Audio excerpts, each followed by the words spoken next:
Hello and welcome back to The Hated and the Dead with Tom Lehman. First of all, a big thank you to everyone who has listened to the podcast so far, as I've just got to 10,000 downloads since the podcast launched in October. It's been a great first 10,000, and this week it would be a big help if everyone listening could make the second 10,000 come round even faster by sharing The Hated and the Dead with just one person you know hasn't listened yet. I have some very exciting things planned for the show over the next few months, so please keep recommending me to others. This week's episode is about British Conservative politician Iain Macleod. Widely regarded as the cleverest Tory of his generation, Macleod served as both Colonial Secretary and Chancellor of the Exchequer over the course of the 1960s and 70s, two of the most prestigious cabinet posts of that time. Macleod's former post of Colonial Secretary was marred by controversy, the latter of Chancellor by tragedy. As Colonial Secretary, Macleod drew immense dislike from the right wing of the Conservative Party for letting the British colonies in Africa leave the Empire, as they saw it, too quickly, with Lord Salisbury famously branding him too clever by half, and the image of him as overconfident never quite subsided among some within the Tory party. Appointed Chancellor of the Exchequer by Edward Heath after the Tory victory in 1970, he died just 1 month after taking office. Sadly, this makes the career of Iain Macleod something of a what-if story, with the Heath government bedevilled by considerable economic problems and accused of U-turning in their efforts to curb inflation and public spending after Macleod's death. Might the intellectually brilliant Macleod, had he lived, have been able to prevent the troubled Tory administration from blowing off course? It's up for debate, but Macleod's death teaches us something important about political legacy. Had Macleod lived, and kept the Heath government on course to slim down the size of the British state, tolerate a higher level of unemployment, and crush the National Union of Mine Workers, he might have become genuinely reviled among sections of British society, in the same way that Margaret Thatcher and Geoffrey Howe are now remembered. As it happens, his untimely death, however sad, left him with a less polarising place in history. My guest for this conversation is Lord Michael Howard. Michael Howard served as the Member of Parliament for Folkestone and Heath from 1983 until 2010, and was Home Secretary under Prime Minister John Major. He was also the leader of the Conservative Party directly before David Cameron, leading the Tories into the 2005 general election, which they lost to Tony Blair's Labour Party, albeit gaining more votes than Labour in England. Ladies and gentlemen, it's time to introduce Iain Macleod.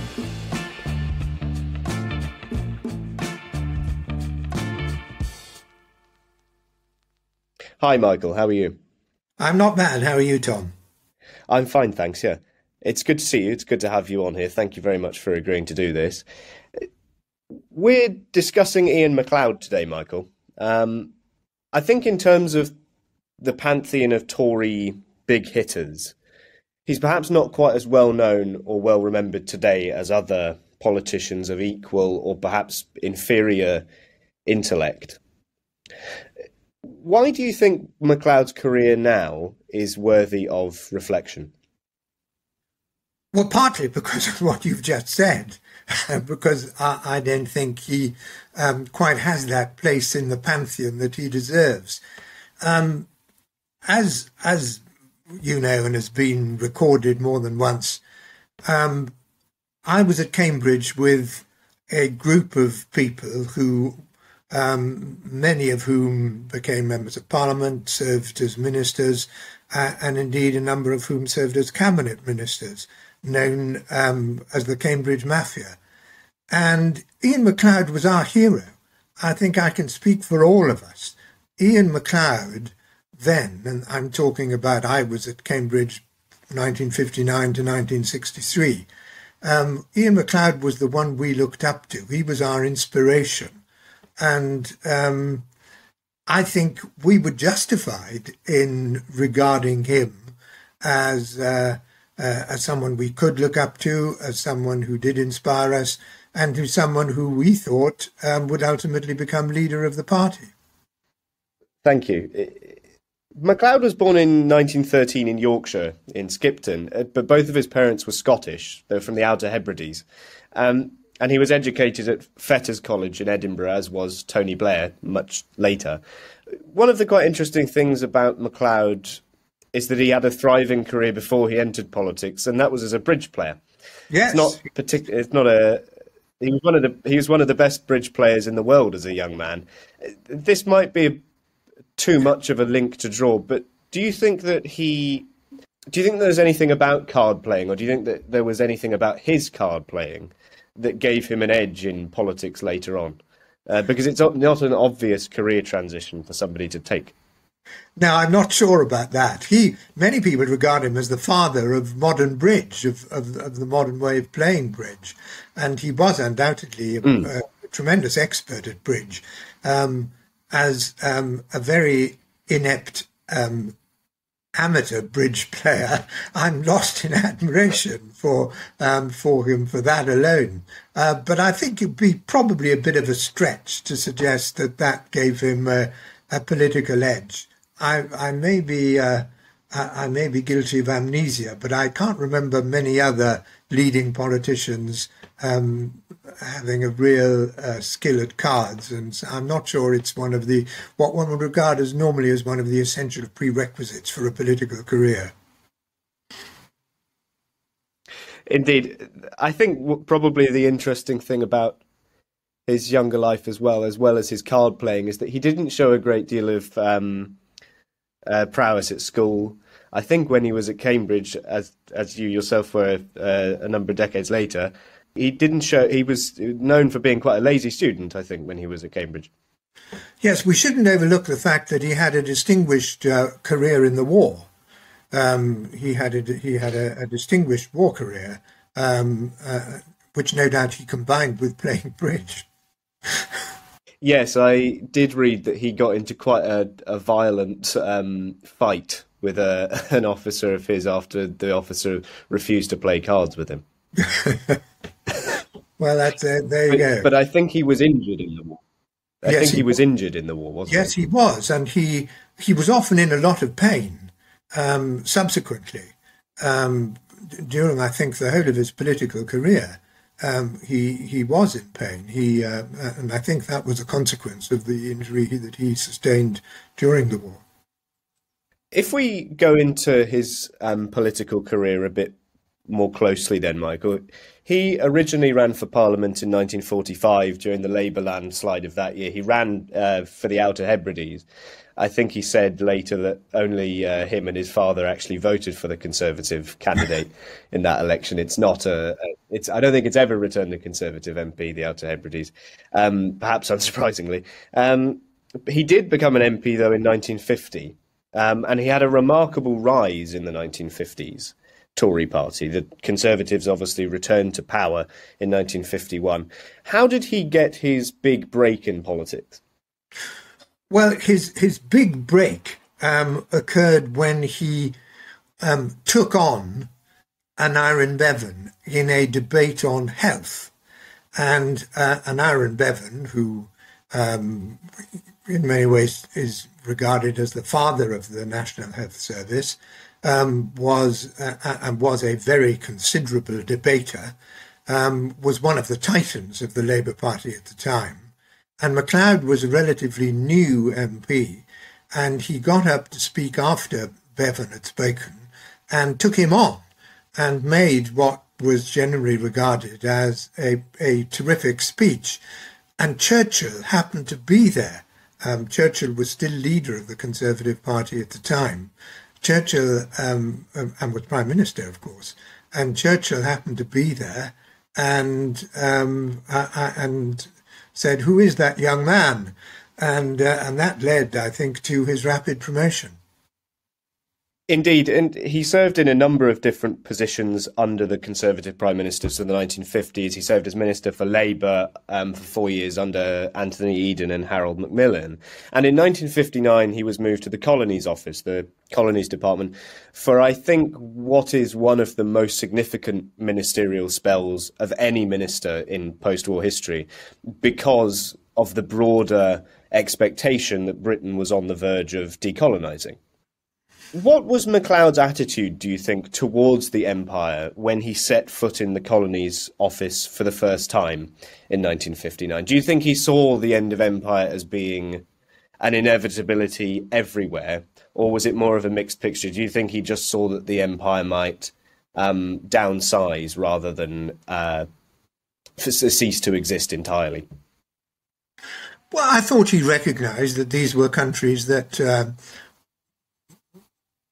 demanded their independence, were entitled to their independence, and he thought it was one of the remarkable things about the end of the British Empire is that it took place with remarkably little bloodshed. Not none, but remarkably little compared with the end of other empires. And Iain Macleod deserves an enormous amount of credit for this. He did what he did in the face of very considerable opposition from within the Conservative Party, from many people who were reluctant to let empire go, but he overcame that opposition. He had the support of the Prime Minister, of course, which was crucial. But I think he deserves an enormous amount of credit for the way in which so many countries achieved their independence in a relatively peaceful way.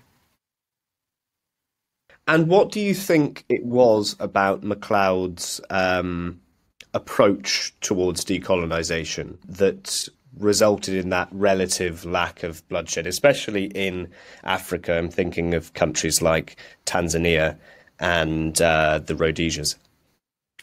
Well, he recognised that these countries were entitled to their independence. Of course, the Rhodesia was very complicated, and there was considerable bloodshed in Rhodesia, but the Rhodesia crisis really unfolded after his time, and largely when Labour were in government in our country. But many countries in Africa and elsewhere obtained their independence when Iain Macleod was Colonial Secretary, and he saw that the time had come for them to obtain their independence, and he was responsible for the process through which that occurred. You mentioned in passing the animosity that grew towards Iain Macleod from within the Conservative Party, from the sort of right wing of the Conservative Party during his time as Colonial Secretary. Can you go into a bit more detail as to what was the nature of that criticism and who was propagating it? Well, some said that these countries weren't ready for independence. Some were no doubt motivated, and some probably genuinely thought that. Some, I think, were probably motivated by nostalgia. And Lord Salisbury, who was a great figure in the party at the time, the Marquess of Salisbury, described Iain Macleod as being too clever by half. And I think that rather epitomised some of the opposition that he encountered at that time. Yes, that too clever by half has somewhat come to, I think, define him, or to at least define how he's remembered. It's worth pointing out now, and I think... No. I think that would be unfair. I think that may be how he's remembered in some quarters, but I don't think it would be right to say that description has defined him. I think very many still cherish the memory of this inspirational figure. What I was going to say is that I think what he's remembered by is at least in part for his considerable intelligence. Well, yes, that's true. He was also, we shouldn't overlook the fact, he was a great orator. His speeches at party conferences were absolutely terrific and really inspirational. They were really top notch. He was a great orator, and I can remember one or two of his phrases even to this day. There was a changing of the guard of the Tory party of the Tory leadership in 1963. Harold Macmillan was the Conservative leader and Prime Minister who had sent Macleod to the colonies office. But Macmillan resigned in 1963 following the Profumo affair. Can you talk a bit about that affair, Michael, and what happened to the Tory leadership in the months following that issue? Well, Macmillan resigned. He was ill. He had, as I recall, he had prostate problems, and he was in hospital. And it wasn't known for how long he was going to be incapacitated. He had been Prime Minister for 6 years, and he resigned. And the question was who was to succeed him. And R.A. Butler, who had held pretty well every conceivable cabinet office and had been expected to take over as Prime Minister instead of Macmillan in 1957, was regarded as the front runner, made a rather lacklustre speech at the Conservative conference which was taking place in Blackpool while Macmillan was in hospital. And Macmillan, there was no question at that time of people voting for the successor. It was a question of taking soundings among what Iain Macleod later described as the magic circle. And Macmillan recommended to the Queen that Alec Douglas-Hume should succeed him. Macleod and Enoch Powell resigned in protest against the process. And Butler, who I think had he resigned or had he refused to serve under Alec Douglas-Hume, I think Butler could have and would have become Prime Minister. But Butler didn't put his foot down. Butler agreed to serve under Alec Douglas-Hume. And a year later, there was a general election and Labour won a majority of 4. Now, there are many ifs in politics, and we can speculate endlessly about what might have happened if things had turned out differently. My view is that if Butler had become Prime Minister, we could have won that election. I don't think he'd have stayed as Prime Minister for very long. He was getting on by then. And I think there's a fair chance that he could and would have been succeeded by Iain Macleod. But of course, that's one of the many ifs of history, and we shall never know. Well, it's not just you, Michael, that thinks that about the 1964 election, that if Butler had become Prime Minister in 63, the Tories would have won the election the next year. I think Harold Wilson said that to Rab Butler as well. I think this is it's quite possible that was the case. You mentioned obviously that Macleod might well have succeeded Butler. I think Macleod had become a bit of a protege of Butler, hadn't he? Yes, I don't know to what extent that is really the case, but that may be the case. And certainly they were on the same wing of the Conservative Party at that time. After the 1964 general election, Hume didn't stay on as Tory leader for very long. He resigned from the Tory leadership in 1965. And probably the most significant result, I suppose, of the Hume succession crisis is that Tory leaders would from then on be elected by the parliamentary party. 1965 saw the first actual Conservative leadership election rather than essentially a sort of coronation that had been going on until then. Did Macleod ever consider seriously running in that race? I don't know, is the honest answer. I think it would have been difficult for him, because he'd refused to serve under Alec Douglas-Hume. So a lot of people would have held that against him. And I don't think he had any realistic prospect of winning in 1965. But how seriously he considered it, I don't know. Do you think that dislike from the right wing of the party towards him over decolonisation had become too great? Do you think that's why he wouldn't have had any serious chance of winning, or do you just think he wasn't a prominent enough figure by that stage? He remained prominent, but I think there were two things. I think there was the hangover from what he'd done as Colonial Secretary, and also the fact that he'd refused to serve under Alec Douglas-Home.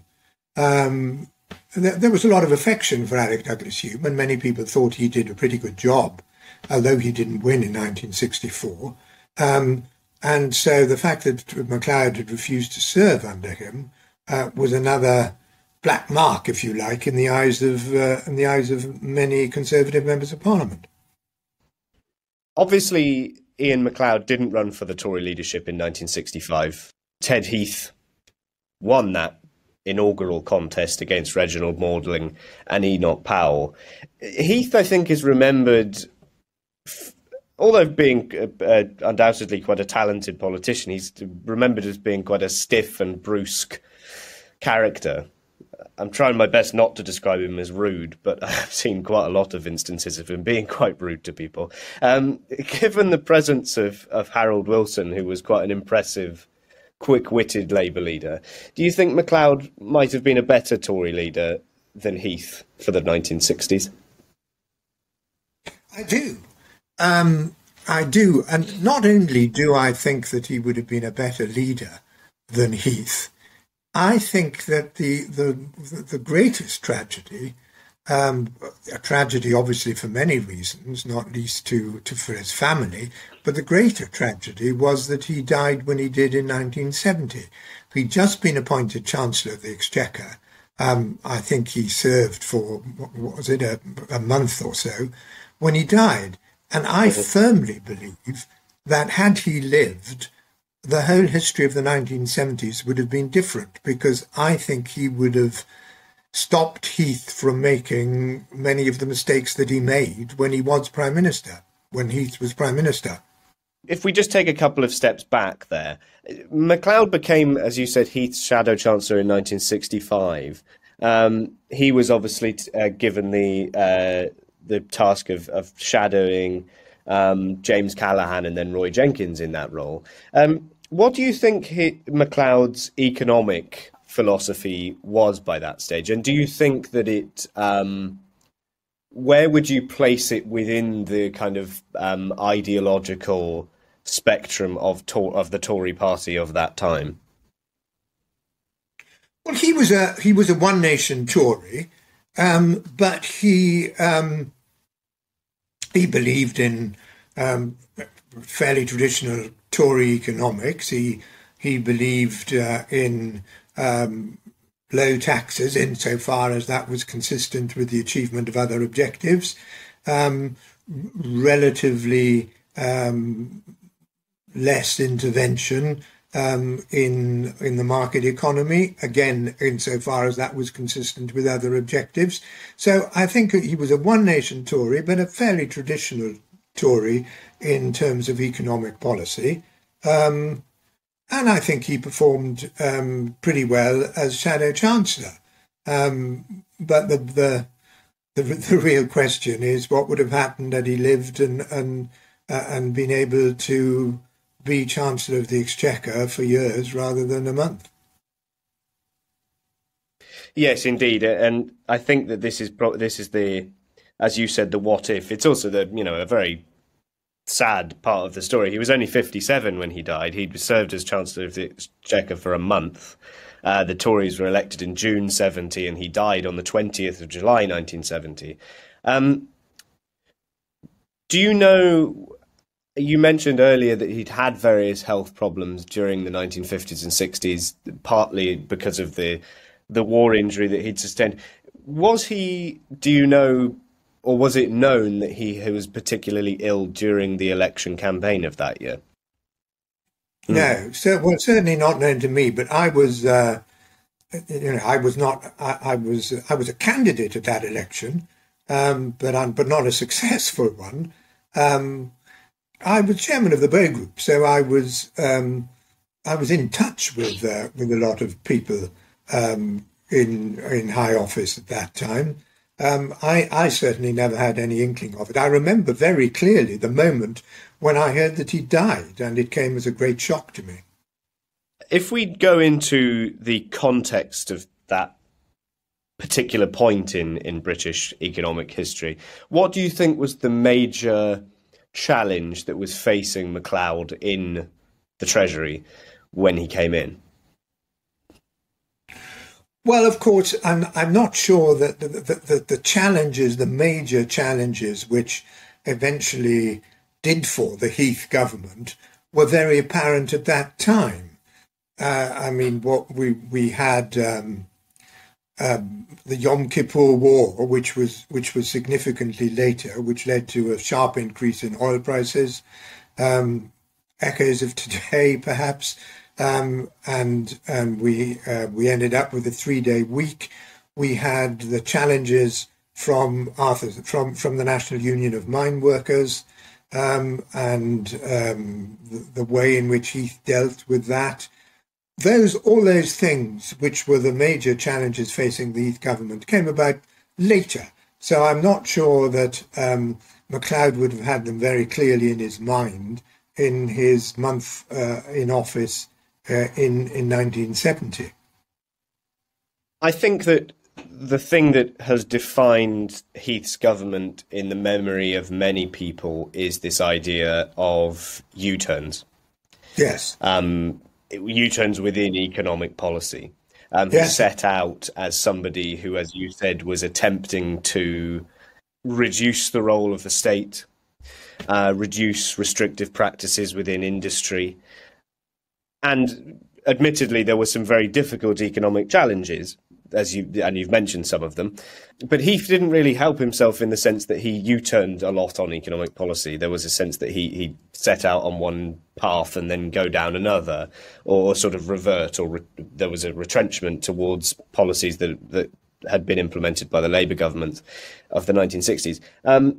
Do you think that, obviously, Macleod, if he'd have lived, wouldn't have been able to sort of preempt major international crises like the Yom Kippur War and the oil price rise, but do you think he might have been able to command more authority, at least over policy, and maybe prevent some of these U-turns? That is certainly my view. Anthony Barber, who replaced him as Chancellor of the Exchequer, was a lesser figure. He did not have the intellectual authority of Iain Macleod, and he didn't have the political authority of Iain Macleod. And I think, these political decisions are in the end taken by human beings, and the caliber of the human being involved is crucial to the decisions that are made. And I just think that Iain Macleod, who was a much bigger figure in every sense than Anthony Barber, would have taken much better decisions and would have been more clear-sighted. And we will never know, because these obviously are some of the great ifs of history.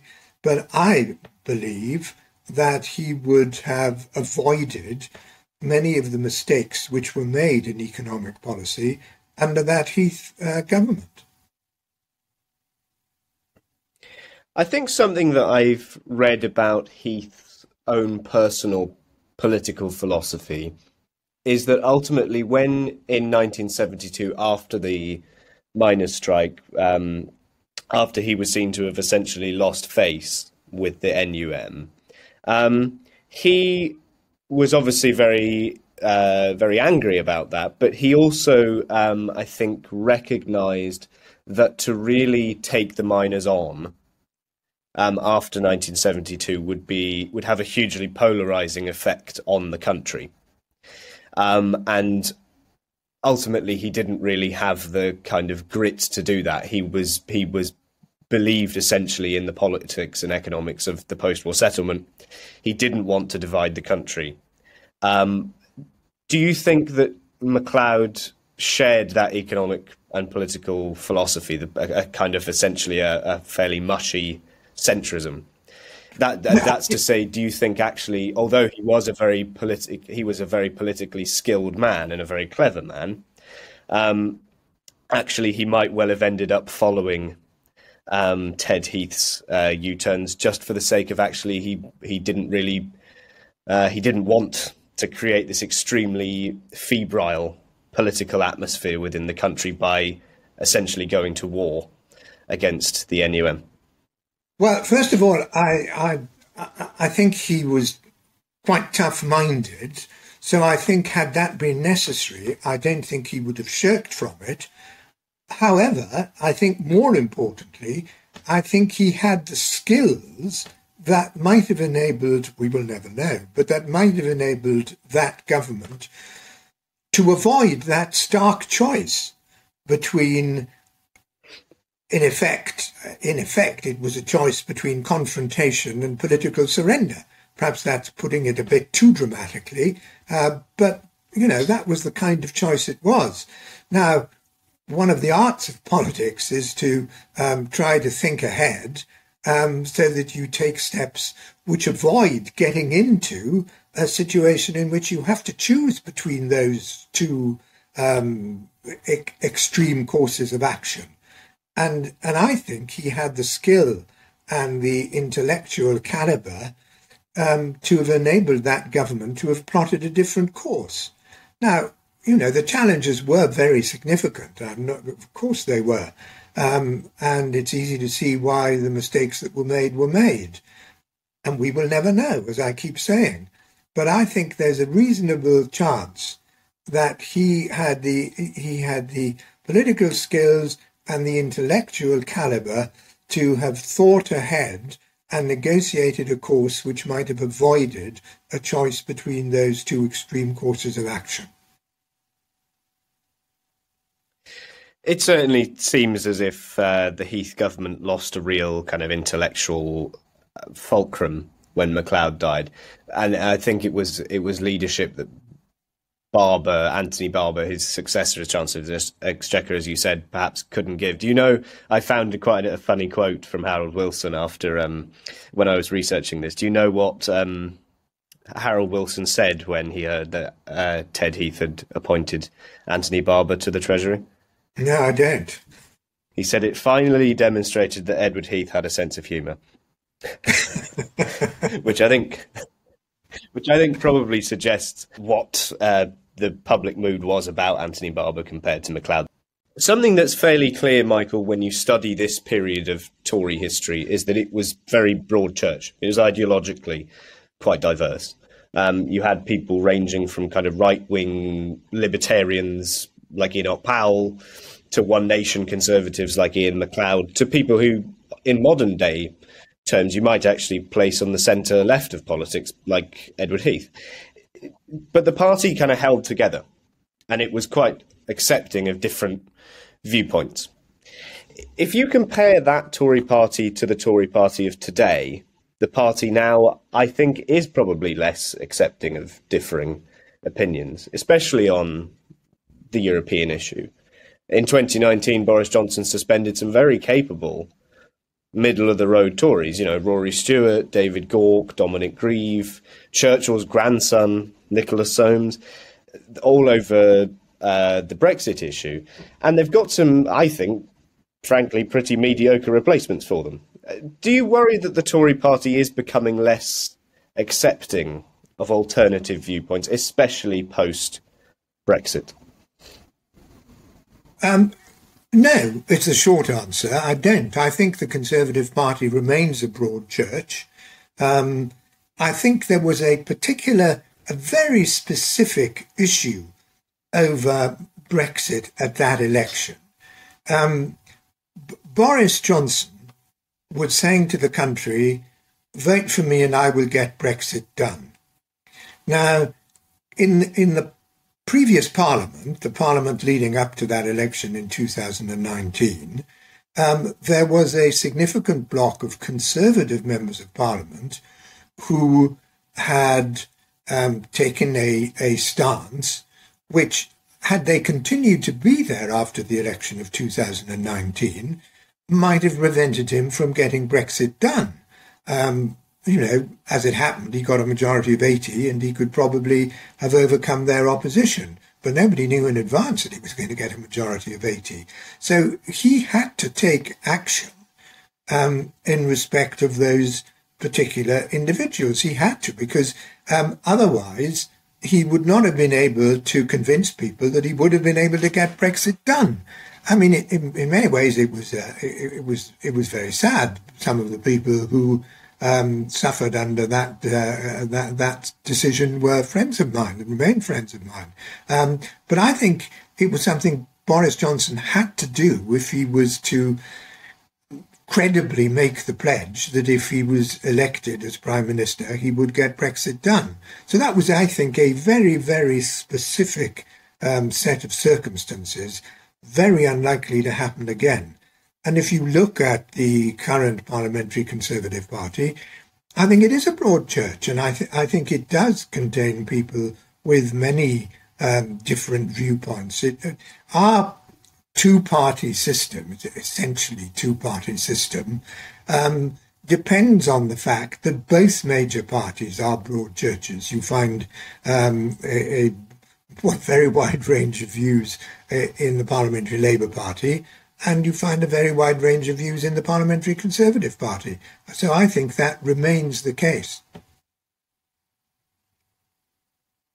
You don't see any similarities in the dislike the right wing had for Iain Macleod over something like the decolonisation issue with the animosity that developed in the party over Brexit? Well, Brexit, as I said, Brexit led to specific issues, and Brexit is, for the most part, done and dusted. We still have, obviously, the Northern Ireland Protocol to deal with, but we have left the European Union. That is now an established and inescapable fact. So I think that that particular animosity, that reason for disunity is now in the past. I think Macleod was, just to finish, to bring this to a close, Macleod was clearly not a kind of right-wing stalwart.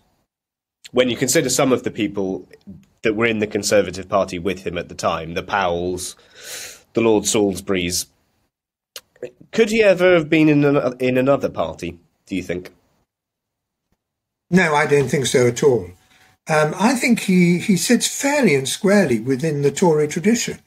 And I think, his views on economic policy were quite, if you want to use that term, were quite right-wing. And I think he was emotionally a Tory as well. I absolutely don't think he could have been in any other party. Do you ever think you could be in another party? No, not at all.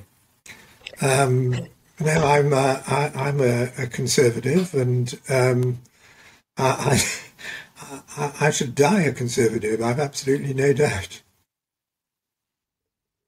How do you view the kind of ideological development of the Tory party in modern times?